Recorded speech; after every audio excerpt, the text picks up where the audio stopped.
பூவானது. இப்போ வந்து ஆவாரம் பூ எடுத்துட்டீங்க அப்படின்னா, உங்களுக்கு நோய் எதிர்ப்பு சக்தி அதிகரிக்கும். தலைமுடி அந்த பொடுகு பிரச்சனையா இருக்கட்டும், தலைமுடி உதிர்வு பிரச்சனையா இருக்கட்டும், இது உங்களுக்கு சீராயிடும். அண்ட் தென் சரும பிரச்சனைகள், உங்களுக்கு வெட்டுக்காயங்கள், தோல் சுருக்கங்கள் அந்த மாதிரி பிரச்சனை இருந்தாலும் சரி, உங்களுக்கு இது சீராகி கொடுத்துரும். அண்ட் தென் ஒபிசிட்டி, உடல் பருமனாக இருக்கிறவங்களுக்கு வந்து இதை எடுத்துட்டிங்கன்னா உடல் எடையை வந்து கட்டுக்கோப்பாக கொண்டு வந்துடும். அப்படி உடல் எடை கட்டுக்கோப்பாக வந்துருச்சு அப்படின்னா உங்களுக்கு இதயம் சம்பந்தமான பிரச்சனைகள் வராது.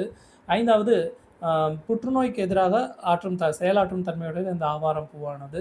அண்ட் தென் சிறுநீரக தொற்று நோய்களுக்கும் நீரிழிவு நோயாளிகளுக்கும் சிறந்த ஒரு மருந்தாக பார்க்கப்படுகின்றது. உடல் குளிர்ச்சி அண்ட் தென் மலச்சிக்கல் பிரச்சனைகளுக்கு ஒரு அரிசிறந்த மருந்தாக இந்த ஆவாரம் பூ பார்க்கப்படுது. ஆவாரம் பூக்களை 2 வகையில் நம்ம எடுத்துக்கலாங்க. ஒன்று கஷாயம், இன்னொன்று டீ, 2 வகையில் எடுத்துக்கலாம். ஸோ இந்த கஷாயம் எப்படி தயார் பண்ணணும்னு பார்த்தீங்கன்னா, ஒரு 10 ஆவாரம் பூ இதழ்கள், அதாவது பூக்களை எடுத்துக்கோங்க.